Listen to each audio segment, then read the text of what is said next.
தமிழ்நாடு முதலமைச்சருடைய கனவு திட்டமாக இருக்கக்கூடிய நான் முதல்வன் திட்டத்தினுடைய எம்டி நம்மளோடு இருக்கிறார். அவரிடம் பேசலாம். சார், ஒரு மிகப்பெரிய ஒரு திட்டம், கிட்டத்தட்ட ஒரு 41 லட்சம் நபர்களுக்கு நம்ம திறன் மேம்பாடு கொடுத்திருக்கிறோம்.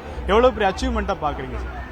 இது ஒரு யுனிக் ஸ்கீம்னு சொல்லலாம். ஏன்னா இந்த மாதிரி ஒரு பெரிய ஸ்கில்லிங் ப்ரோக்ராம் பார்க்கும்போது இந்த மாதிரி ரீச் வர்றது ரொம்ப ரொம்ப கஷ்டம். தமிழ்நாட்டில் யுனிக்கா நம்ம யூனிவர்சிட்டியோட கிரெடிட் சிஸ்டம்லயே ஸ்கில்ஸ் இன்டிகிரேட் பண்ணதுனால இன்னைக்கு நம்ம நாட்டுக்கே இது ஒரு சக்சஸ் மாடலா இருக்கு.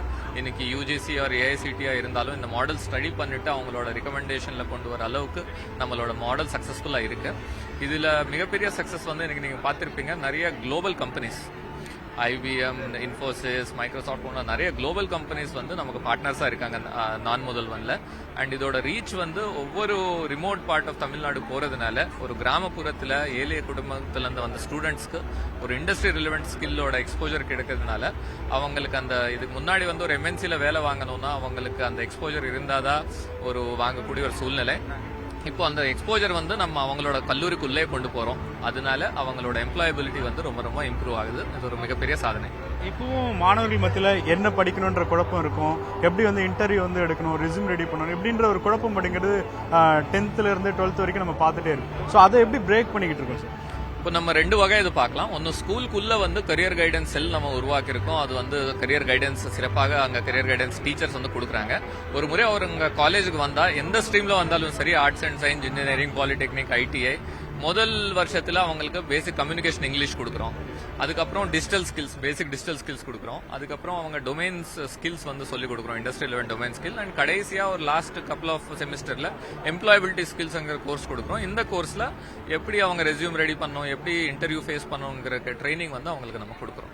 இப்போ பொதுவாகவே மாணவர்கள் மத்தியில் 2 விதமான கல்வி அப்படிங்கிறது, ஒன்று டாக்டர் ஆகணும், இல்லாட்டி இன்ஜினியர் ஆகணும் அப்படிங்கிறது. இந்த ஸ்கில் டெவலப்மெண்ட் அப்படிங்கறத அவங்களுக்கு எப்படி புரிய வைக்கிறீங்க? இப்போ நிறைய துறைகளில் இப்போ வேலை வாய்ப்பு நம்ம கண்ணு முன்னாடி நிறைய பேர் பார்க்குறோம். ஸோ அவங்களுக்கு அந்த ஸ்கில்லை எப்படி அண்டர்ஸ்டாண்ட் பண்ண வைக்கிறீங்க சார்? இப்போ நீங்க பாத்தீங்கன்னா இப்போ கல்லூரி கனவுங்கிற ஒரு மிகப்பெரிய திட்டம் பண்ணிட்டு நம்ம எல்லா டிஸ்ட்ரிக்ட்ஸ்லயும் இந்த கரியர் கைடன்ஸ் டிஃப்ரெண்ட் ஃபீல்ட்ஸ்ல இருக்கிற எக்ஸ்பர்ட்ஸ் வர சொல்லி நம்ம மெயின்லி டிஸ்அட்வான்டேஜ், ஏன்னா ரொம்ப வெல் ஆஃப் இருக்கிற ஸ்டூடெண்ட்ஸ் ஃபேமிலிலேயே அந்த மாதிரி கைடன்ஸ் கிடைக்கும், அவங்களுக்கு ஸ்கூல்ஸ்லயும் கிடைக்கும். டிஸ்அட்வான்டேஜ் கம்யூனிட்டிஸ் டார்கெட் பண்ணி அவங்களுக்கு இந்த கரியர் கைடன்ஸ் டாக்ஸ் வைக்கிறோம். டிஃப்ரெண்ட் ஃபீல்ட்ஸ்ல சக்சஸ்ஃபுல்லா இருக்கிற ப்ரொஃபஷனல்ஸ் வர சொல்லிட்டு பேச வைக்கிறோம். அதனால அவங்களோட அவேர்னஸ் டெஃபினட்டா இம்ப்ரூவ் ஆகுது. அப்படியே நம்ம ஒரு பப்ளிகேஷனும் பண்றோம்.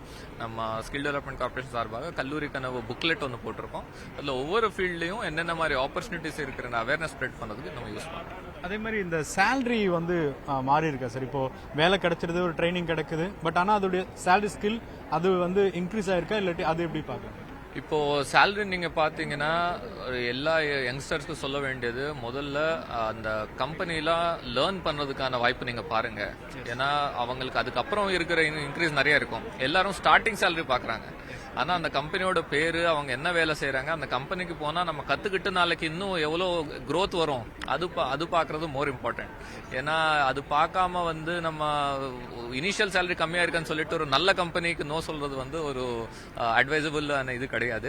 ஸோ அதனால நம்ம யங்ஸ்டர்ஸ் எல்லாமே அந்த கம்பெனிஸோட ப்ரொஃபைல், அங்கே நம்ம என்ன கத்துக்க முடியும் அந்த ஆங்கிள் பிளேஸ்மெண்ட் பார்க்கணும். ஏன்னா அது அவங்களுக்கு ஒரு அன்டெஸ்டட் இதா இருக்கனால இனிஷியலா அவங்க எல்லாருக்கும் ஒரு சேலரி ஆஃபர் பண்ணுவாங்க.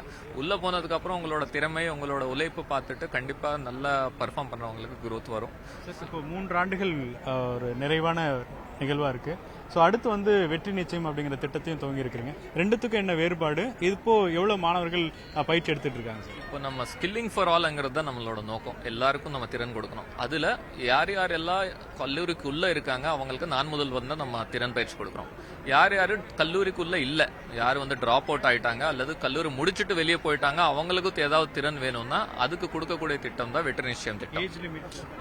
18 to 35 சொல்லியிருக்கோம். ஆனா ஸ்பெசிபிக் கேட்டகரியில எக்ஸெப்ஷன் நம்ம கொடுப்போம். ஆனா அவங்க வில்லிங்னஸ் இருக்கணும். 35 தாண்டி இருந்தாலும் நாங்க திறன் கத்துக்கிட்டு வேலைக்கு போறோம்ன்ற ஒரு வில்லிங்னஸ் இருந்தா கண்டிப்பா எவ்ரிபடி வில் பி கன்சிடர். எந்த இடத்துலும் கிடையாது, ஃபுல்லா இலவசம். இது எல்லாமே எம்ப்ளாய்மெண்ட் ஓரியன்டட். இது முடிச்சிட்டு ஒரு வேலை வாய்ப்பு கொடுக்கக்கூடிய வாய்ப்புகள் இந்த திட்டத்துக்குள்ளே இருக்கின்றன. மிக்க நன்றி சார். Okay, thank you. தொடர்ச்சியாக நான் முதல்வன் திட்டத்தின் மூலமாக கிட்டத்தட்ட 3 லட்சத்திற்கும் மேற்பட்டோர் பணியமர்த்தப்பட்டிருக்கிறாங்க. அதே போல 41 லட்சத்திற்கும் மேற்பட்டோருக்கு திறன் மேம்பாடு வழங்கப்பட்டிருக்கிறது. தொடர்ச்சியாக தமிழ்நாடு அரசு மாணவர்களுக்கான அந்த வேலை வாய்ப்புகள் அதிகரிக்க வேண்டும் என்ற இலக்குடன் செயல்பட்டுக் கொண்டிருக்கக்கூடிய நிலையில அதை மாணவர்கள் பயன்படுத்திக் கொள்ள வேண்டும் என்பதே அனைவரின் எதிர்பார்ப்பாக இருக்கிறது. ஒளிப்பதிவாளர் அருணுடன் வேல்முருகன், நியூஸ் 18 தமிழ்நாடு.